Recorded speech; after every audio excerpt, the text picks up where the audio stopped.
Hai guys, welcome back to my YouTube channel. Baik lagi sama gue Jason Messi di sini di channel MX Fashion, Hairstyle dan juga Lifestyle.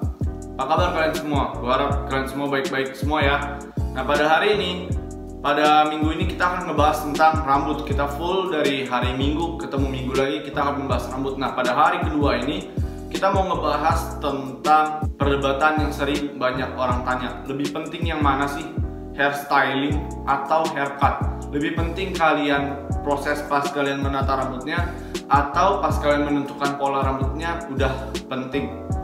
Jadi banyak orang yang tanya-tanya seputar ini. Jadi sekarang gue pengen ngebahas supaya kalian semua paham kalau dua-duanya adalah sama-sama penting. Tetapi perlu kita ketahui yang proses yang terjadi duluan adalah pemotongan rambut. Jadi pembentukan pola juga penting supaya pas kita styling rambut kita itu akan jauh lebih bagus dan jauh lebih mudah, efektif dan efisien buat kalian yang ingin mendapatkan rambut secara bagus.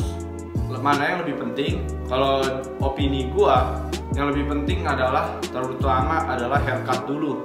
Kalian harus menentukan potongan yang kalian inginkan. Jadi kalau misalnya kalian pengen buat undercut dengan quiff, kalian harus tentukan atas kalian panjangnya seberapa volume yang kalian bisa hasilkan itu ada pada pertama kali kalian memotong rambut kalian. Jadi kalian harus beritahu ke capster kalian kalau kalian ingin mengarahkan rambut kalian ke potongan tersebut. Lalu capster juga akan memotongkan sesuai dengan pola kepala kalian. Kalau pola rambut kalian membuat kalian bisa menggunakan hairstyle tersebut, maka kalian bisa lanjutkan pemotongan. Tetapi kalau misalnya pola rambut kalian itu tidak cocok untuk melanjutkan potongan tersebut, maka kalian dengan berat hati harus menggantikan hairstyle kalian. Karena nggak semua pola rambut bisa menggunakan hairstyle tersebut. Kalau seperti rambut gua ini memang agak sulit buat dibikin volume. Kalau tidak pakai hair dryer, kalau tidak pakai volumizer supaya rambutnya berkembang atau freestyler, itu benar-benar susah. Kalau memang cuma pakai pomade doang, dia memang akan berdiri, tapi tidak akan terlalu tinggi seperti rambut gua hari ini. Ini adalah rambut yang hasil ditata yang langsung dipakai dengan pomade. Memang dia agak sedikit naik ya, memiliki daya fold, tetapi tidak bisa menghasilkan volume yang cukup kalau kalian ingin membuat quiff yang lebih bagus lagi. Nah, maka itu kalian harus menentukan dari awal. Itu sebabnya haircut itu penting dan menjadi faktor pendukung untuk hairstyling proses kalian berikutnya. Tapi hairstyling proses gak guna gitu, tetap berguna.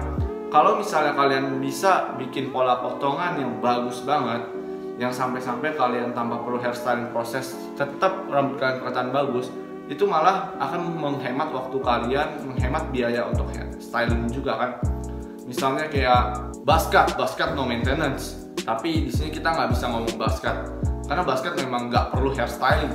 Kalau misalnya kalian punya rambut ikal, misalnya kalian bikin undercut, curly hair, nah curly hair kalian itu kan sebenarnya kalau misalnya kalian keramas, setelah kering kan juga akan menjadi curly lagi kan.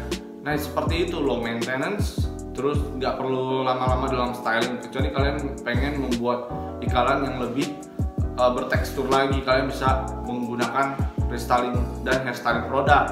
Kalau misalnya kalian yang punya rambut seperti ini, terpaksa kalian memang harus hairstyling rambut kalian.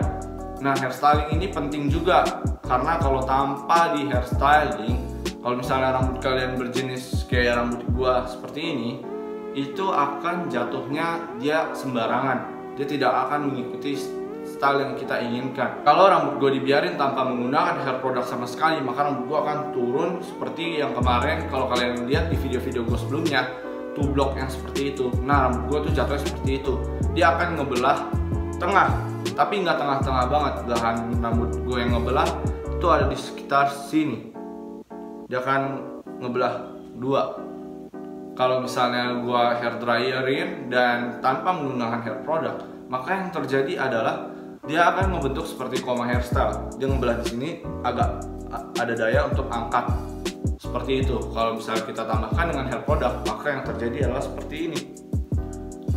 Nah, setiap tata cara kita merawat rambut kita akan membentuk pola yang berbeda-beda. Oleh karena itu, pola sisiran kalian setiap hari juga akan menentukan arah rambut kalian pergi. Kalau misalnya kalian setiap hari menyisir rambut kalian ke arah kanan, maka rambut kalian akan terbiasa ke kanan dan rambut kalian akan sulit untuk pergi ke kiri. Kalau kalian menyisir rambut kalian ke kiri, maka rambut kalian akan arahnya ke kiri. Kalau kalian membelah tengah setiap hari, maka dalam sebulan, 2 bulan rambut kalian akan terbiasanya belah tengah. Ketika kalian ingin menyisirnya kembali ke kanan, otomatis dia akan ngebelah lagi ke tengah.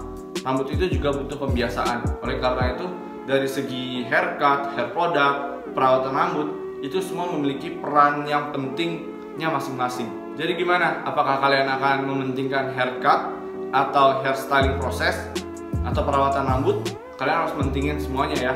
Sekian dari video hari ini. Bila kalian menyukai video ini, kalian bisa like video ini, dan apabila video ini bermanfaat, kalian bisa share ke teman-teman kalian. Jangan lupa juga buat subscribe di channel YouTube gua, Jason Matthew, dan nyalakan bel notifikasinya supaya kalian selalu terupdate video-video terbaru dari gua. Kalian bisa follow gua di Instagram di @jomatthew_29. Di sana gua banyak sharing mengenai men's fashion, hairstyle, dan juga lifestyle. Thank you for watching, and I'll see you tomorrow. Bye.